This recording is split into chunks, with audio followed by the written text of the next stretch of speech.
Autre gros sujet, le retour des Nordiques. Parce que vous savez, Gary Bettman, en fin de semaine, a évoqué une expansion de la LNH. On a nommé plein de villes, mais pas vraiment Québec. On a posé la question au député de la CAQ, Jonathan Junien, qui croit encore au retour des Nordiques, puisqu'il a bâti le centre Vidéotron pour ça.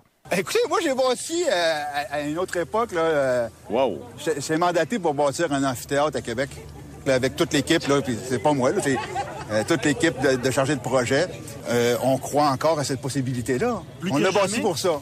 Vous y croyez plus que jamais? Ben, je ne peux pas dire plus que jamais. Moi, je pense qu'il faut y croire parce que c'était bâti pour ça. Ouais. C'est qui, ce monsieur-là? C'est parce qu'il n'a jamais été mandaté. Quand il est arrivé, tout était parti, puis c'est en construction. C'est un petit peu de perte de mémoire.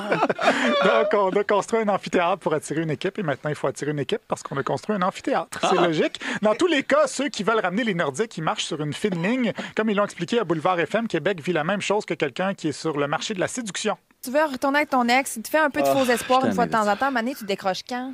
Si tu veux te trouver une nouvelle blonde intéressante, Ouais. là, si t'es jamais dans une discussion, là, on parle jamais de toi, là, ben, à un moment donné, t'es hors de la map. Mais si ton nom circule, là, puis hey, tu sais, il est disponible, il est célibataire, puis il veut se mettre en couple, ben, il y a bien des chances que tu trouves chaussure à ton pied. Alors, si tu veux reconquérir ton ex, il faut qu'elle sache que tu existes encore. Évidemment, dans ce cas-ci, on flirte un peu avec le harcèlement parce que l'ex a l'air de rien vouloir savoir. Il faut pas oublier que ça peut être chiant pour ta blonde actuelle si tu es toujours en train de parler de ton ex. Les remparts ont tout raflé l'année passée, mais il faut continuer d'encourager cette organisation-là pour montrer à notre ex, mettons, qu'elle nous regarde du coin de l'œil, que notre nouvelle blonde, ben, ou notre blonde qui était ancienne avant de revenir, ben, on la traite bien, puis ça pourrait ça aussi donner le goût. Tu sais, faut le montrer qu'on l'aime, notre hockey. Je crois pas à ça. Je crois avec la venue des Kings. Non, pas les Kings, Okay. je parle des remparts. Les Kings, c'est pas notre blonde. Les Okay. Kings, c'est peut-être un one night. Ah, donc Mais Québec...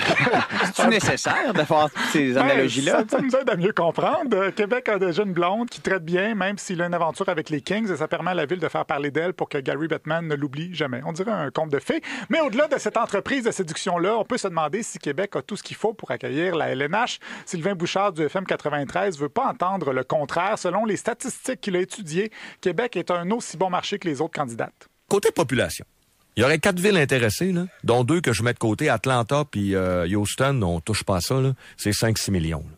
Mais Salt Lake City serait une des villes, vraiment, là, une candidate sérieuse. Combien de gens, Salt Lake City? À peu près 1,1 million, l'agglomération urbaine. C'est pas Atlanta, c'est pas Houston. Québec est aux alentours de 950 000. Je m'excuse, mais 1,1, 950... Ça commence à se comparer un peu. Voilà, alors il y a 4 villes. Si on enlève les 2 plus grosses, qu'on arrondit un petit peu, ben, Québec est presque ex aequo en première position. Philippe, démonstration très convaincante. Il doit se rendre jusqu'à Rivière-du-Loup, lui.